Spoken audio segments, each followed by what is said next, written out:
As the White House faces multiple questions on whether the U.S. will recognize the Taliban as the official government of Afghanistan. Recognize the Taliban? No, that's a long way off. There's no rush to recognition. It is really going to be dependent on what steps the Taliban takes. I don't have a timeline for you. It depends on what behavior they exhibit on the ground. Former Brexit Party leader Nigel Farage joins me now. Nigel, thanks for being here. Appreciate your time. Let's go ahead and pull up on screen here.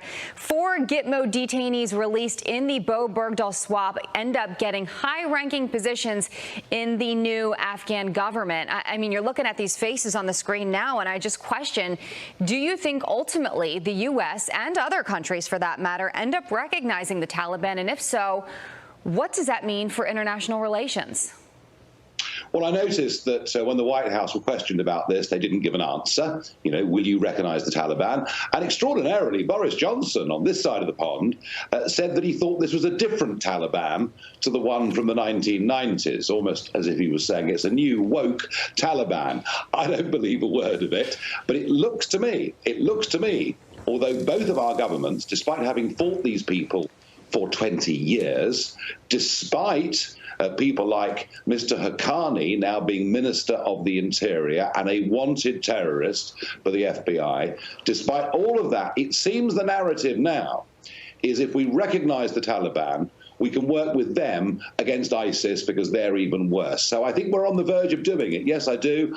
And I think it's a huge mistake. But of course, when you think about it, I mean, the Taliban now have $85 billion worth of up-to-date modern U.S. military equipment. It makes them very dangerous indeed. Why do you think, though, we should have any reason to believe the Taliban when they say, work with us, or if they're saying, to the point you just made, work with us, and if so, we'll help you against ISIS? I mean, why should we believe anything they say? I don't think we should believe anything they say. And in fact, there is plenty of evidence to suggest that, number one, the Taliban is not a disciplined force. You know, people are out there acting as vigilantes with impunity. And secondly, that, you know, the number of reported murders, and I'm talking about people who worked as interpreters for the Americans or the British, being dragged out of their houses in places like Kandahar and murdered in the street in front of their families. There is so much of that evidence that has built up over the course of the last 2 or 3 weeks that there is no way that the Taliban have changed. No way at all. Yeah. And if we're going to make the mistake of thinking, well, you know what, they're not quite as bad as ISIS, I think we're in a very, very bad place. Honestly, I do. Now, former British Prime Minister Tony Blair just ripped into President Biden over this withdrawal. Take a listen to what he had to say. America has decided that for the foreseeable future, it is a very limited appetite for military engagement, which gives our allies anxiety and our opponents a belief that our time is over. I mean, look, while this withdrawal was happening and through August 31st, understandably, all eyes were on the United States to see, are we going to be able to accomplish the mission? What are we going to do next? But all eyes are still on the United States. So what do you think the United States should be doing now?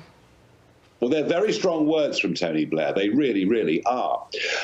When you think about it, you know, Biden came to the G7 here in the UK. America is back. And they all said, oh, isn't it marvelous? We've got rid of that nasty Mr. Trump.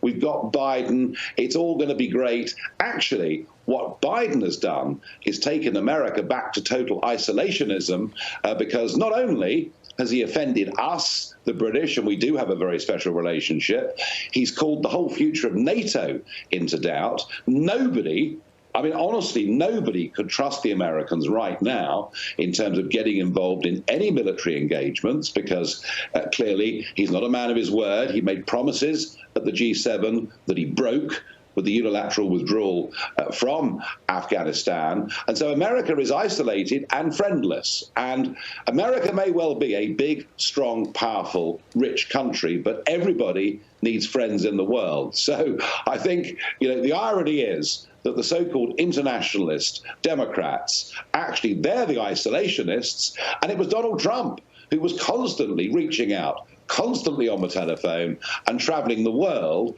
pursuing what was actually a very successful U.S. foreign policy. Yeah. You know, it's scary to think of what the world looks like if the Taliban is recognized.